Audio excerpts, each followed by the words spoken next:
إحنا النهارده كنا اتكلمنا قبل كده وقُلنا أنا النهارده باشتري أصول أو باستثمر في أصول، وقُلنا الassets اللي عندنا دي هي شقين، في جزء اللي هو الnon current تمام، اللي هي الأصول الثابتة يعني، آلات، مُعدات، خطوط إنتاج whatever عربيات، ده الجزء الnon current والجزء اللي هو الcurrent asset.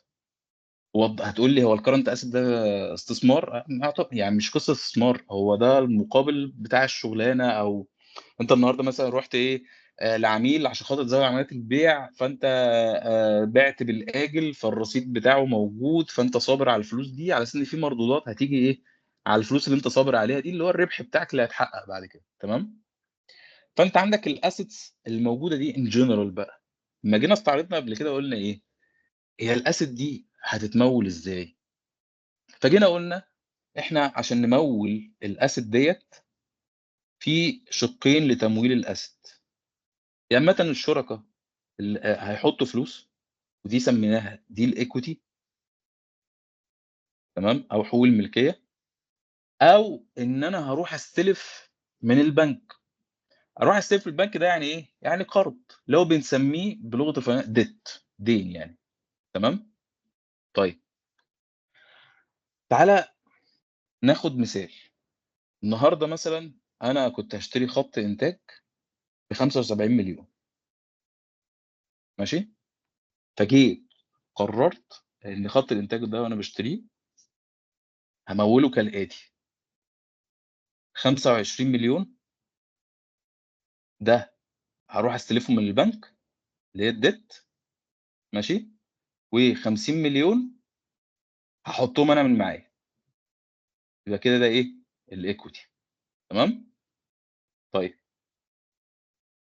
هنا ضمنيًا لمّا نيجي نحسب ونقول الرافعة المالية، إيه الرافعة المالية بقى؟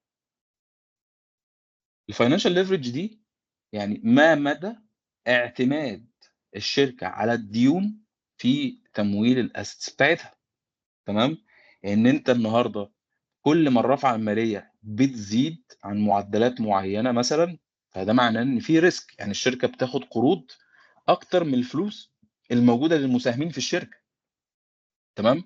فلو حصل أي خلل في الشركة، فبالتالي الشركة دي ممكن تتعرّض للإفلاس أو البنك يحجز عليها. فهنا أنت أمّا تيجي تحسب نسبة الرافعة المالية أو نسبة اعتماد الشركة على الديون أو نسبة الرافعة المالية من إجمالي الequity يعني، فتقول إيه، إجمالي الdebt اللي موجود عندي على الequity تمام، فتقول أنا عندي الdebt بكام، ب25 خلاص، والequity بكام، ب50 يبقى دي بتساوي كام، 50%. يعني الرافعة المالية كأنها ضمنيًا إيه، كأنها بنسبة 2 ل1 يعني الequity اللي موجودة عندي دي الequity أهي، قد الديون اللي عندي مرتين، تمام؟ طيب، طب دي مهمة في إيه بقى؟ بعض الأنشطة برضه زي القطاع المنيل بتاع المقاولات، بيبقى وأنت داخل رايح تستلف من البنك، ييجي يقول لك إيه، البنك يشرط عليك لأن البنك زي ما إحنا اتكلمنا قبل كده، شايف إن قطاع المقاولات ده قطاع high risk، فيقول لك بُص يا باشا، أقصى حاجة إجمالي الديون بتاعتك لحقوق الملكية مثلًا تبقى 5 ل1. يعني إيه 5 ل1؟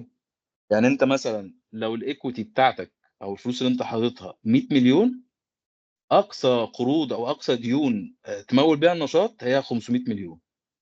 لو زدت عن كده أنا هيبقى عندي مشكلة ومش هاعرف أكمّل معاك العقد أو هيبقى في مشكلة بيني وبينك أنا، يعني ما بين البنك وبين المقاول، تمام. ليه؟ لأن البنك بيبقى حاطط ديّة كعوامل إيه، بيبقى يعني عشان يقلل المخاطر اللي ممكن الشركة من وجهة نظره تتعرّض لها، تمام. فهو المؤشر ده مهم بس تفهمه عشان خاطر القصة دي، تبقى فاهم الشركة بتعتمد على إيه.